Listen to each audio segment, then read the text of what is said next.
इसमें बोलने का कुछ नहीं। ये बहुत ही अफसोसनाक बात है कि इतने बुजुर्ग यहाँ पर हमारे बैठे हुए हैं, हाजी साहब, इनके सामने इनका नौजवान बेटा को कत्ल कर दिया जाता है।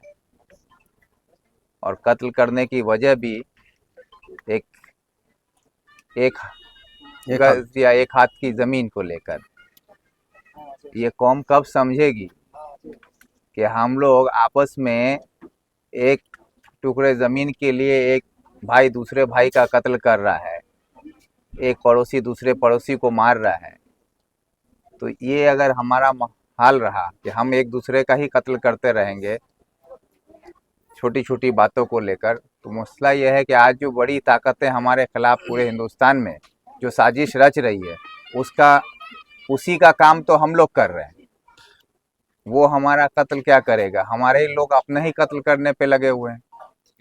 अगर इससे इतनी समझ भी हमारे कौम को नहीं हो तो ये निहायती अफसोस की बात है। और सबसे ज़्यादा अफसोसनाक बात यह है कि हमारे इस कौम का जो रहबर बने हुए हैं इस इलाके के, जो सियासी रहबर कहलाते हैं अपने आप को, इन सियासी रहबरों के लीडरशिप में ऐसे गांव में छोटे छोटे जगह पर जो गुंडों को पनपने का मौका मिल रहा है, जिनके हाथों में हथियार देकर इलाके में नौजवानों को काम काज और रोजगार से जोड़ने के बजाय उनके हाथों में हथियार देकर उनसे बूथ लुटवाया जाता है। उनके हाथों से दादागिरी, गुंडागर्दी, ही तोलाबाजी जिसको हम लोग कहते हैं, ये सारे काम को अंजाम दिया जा रहा है।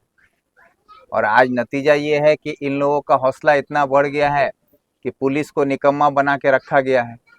पुलिस कार्रवाई नहीं करती है, इसीलिए आज हौसला बढ़ रहा है कि किसी को मारो, किसी को पीटो, किसी को लूटो या किसी का कत्ल भी कर दो तो हमारा कुछ नहीं होगा, क्योंकि हमारे सर पर या तो मंत्री साहब हैं या तो कोई और साहब हैं।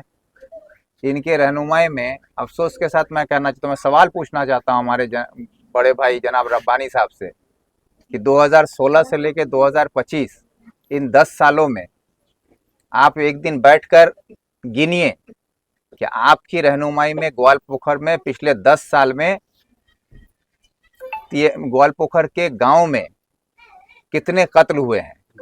वो टीएमसी की लड़ाई में हो या टीएमसी के गुंडों के हाथ से ग्वालपोखर का आम आदमी मारा गया हो या किसी भी हादसे का शिकार हुआ हो जो टीएमसी के जुल्म के वजह से मुकाबला करने के लिए खड़ा हुआ तो उसको मार दिया गया हो, उसकी किसी की आवाज़ दबाने के लिए।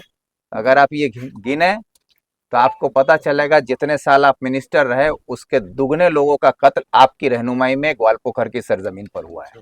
और इन तमाम कत्ल का कहीं ना कहीं कानूनन भले आप मुजरिम ना हो, लेकिन समाज की नज़र में और खुदा की नज़र में आप मुजरिम हैं कि आपकी रहनुमाई में, आपकी सरपरस्ती में आप पुलिस को निकम्मा निठल्ला बना के रखने की वजह से, कानून को अपना काम नहीं करने देने की वजह से आज इस तरह का हादसा होता है और इस तरह के लोग बेमौत मारे जा रहे हैं और गुंडे बदमाशों का हौसला बुलंद हो रहा है आपकी रहनुमाई में। और ये आपकी जिम्मेदारी है कि ग्वालपोखर में अमन और शांति कैसे कायम हो, कानून का जो इंतज़ाम है वो दुरुस्त हो और जो कातिल है उसको सज़ा मिले, जो गलत है उनके खिलाफ कार्रवाई हो। ये देखना आपका काम है, इसलिए आवाम ने आपको चुना है। लेकिन अफसोस कि आप आवाम का साथ नहीं देकर आप गुंडे, मवाली, चोर चुट्ठों का साथ देते हैं। और वही आज नतीजा ये है कि उन्हीं के वजह से आज पूरे ग्वालपोखर में आज जो ये सिलसिला चल रहा है कि कहीं प्रधान किसी पर गोली चला देता है, कहीं पर कोई किसी आरिफ का कत्ल होता है, कहीं एक बच्ची जिसकी शादी होने वाली थी वो मारी जाती है, किसी को गोली लगता है, उसका पैर काटना पड़ता है। आज उसी का हौसला बुलंद होने का लोग देखते हैं। इलाके में नौजवानों के हाथों में हथियार पहुंचाने वाले आप लोग हैं और जब हम उसी हथियार का अंजाम है कि आज इस तरह का हादसा हो रहा है हमारे इलाके में। ये सब सवाल उनसे भी पूछा गया है, मंत्री से भी पूछा गया, उसका जिला के उप सभाधिपति से भी पूछा गया। उनका कहना कि हम थोड़ी कहते कि जाके लड़ाई करो। कहने की जरूरत नहीं होती है कि जाके लड़ाई करो। पुलिस को अपना काम करने अगर दें तो पुलिस अपना काम करेगी, तो गुंडे बदमाशों को ना अपने ही आप समझ में आ जाएगा कि उनको क्या नहीं करना है। लेकिन आप पुलिस को काम करने नहीं दीजिएगा और गुंडे मवाली को छूट मिलेगा और पुलिस के हाथ में चूड़ी पहना के बैठा दीजिएगा, तो जाहिर सी बात है जो गलत काम करने वाले लोग हैं, गलत सोच रखने वाले लोग हैं, वो गलत काम ही करेंगे। सर मैन एक्यूज को गिरफ्तार किया गया है और बाकी जो अपराधी हैं वो लोग घर से फरार हैं। अगर पुलिस नहीं होता तो ये लोग घर से फरार नहीं होते थे। कानून मेन एक्यूज जो गिरफ्तार हुआ है ना, ये गुलाम रब्बानी साहब की वजह से नहीं हुआ है, ना मौनी भाई की वजह से हुआ। ये जनाब सरवर साहब आकर यहाँ पर लड़ाई किए थे और उन्होंने ये आवाज उठाई थी कि इंसाफ होना चाहिए। मैं सरवर साहब का शुक्रिया अदा करता हूं कि बतौर ग्वालपोखर के एक नुमाइंदे के तौर पर वो हक की बात बोलने के लिए इस गांव में आए और यहाँ पर आकर उन्होंने आवाज उठाई। जो काम यहाँ के ब्लॉक प्रेसिडेंट का होना चाहिए था, जो काम यहाँ के सभाधिपति साहब जो है उनका होना चाहिए था, या फिर हमारे मिनिस्टर साहब का होना चाहिए था, ये लोग अपने घर में सब कोई आराम फरमा रहे थे। उस वक्त जब यहाँ लड़ाई हुई पुलिस नहीं आई। जब यहाँ पे लड़ाई चला उसके बाद आदमी हॉस्पिटल में रहा, पिछले 6 दिन या 7 दिन से हॉस्पिटल में रहा।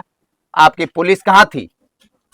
आपके मिनिस्टर साहब कहाँ थे? आपके सभाधिपति साहब कहाँ थे? आपके कोई साहब यहाँ नहीं आए थे, आपका ब्लॉक प्रेसिडेंट साहब भी नहीं आए थे। यहाँ पर आकर सरवर साहब ने सबसे पहले आवाज उठाई थी और उसके बाद पुलिस आई और पुलिस आकर गिरफ्तार किया है। तो ये जो शय है ना पुलिस को जाता है, ना मंत्री साहब को, ना उनके संतरी साहब को। अगर ये जो कार्रवाई हुई है इसका पूरा शय सरवर साहब को जाता है और मैं इसके लिए उनका शुक्रिया भी अदा करता हूँ। भले ही सियासी तौर पर हम लोग अलग हों, हमारी सोच अलग हो, लेकिन आवाम के लिए जो आकर आगे बढ़कर बोला है उसको उसका श्रेय मिलना चाहिए। आप कहाँ तक साथ देंगे इस पीड़ित परिवार का? भाई मैं हमेशा से गलत के खिलाफ हूँ और जो मजलूम है, लाचार है, बेबस है, उसको अगर मेरी जरूरत है, आवाज मिलते ही मैं वहां उसके लिए हमेशा ढाल बन के पहुंच जाता हूं और ये कोशिश हमेशा मेरी रही है।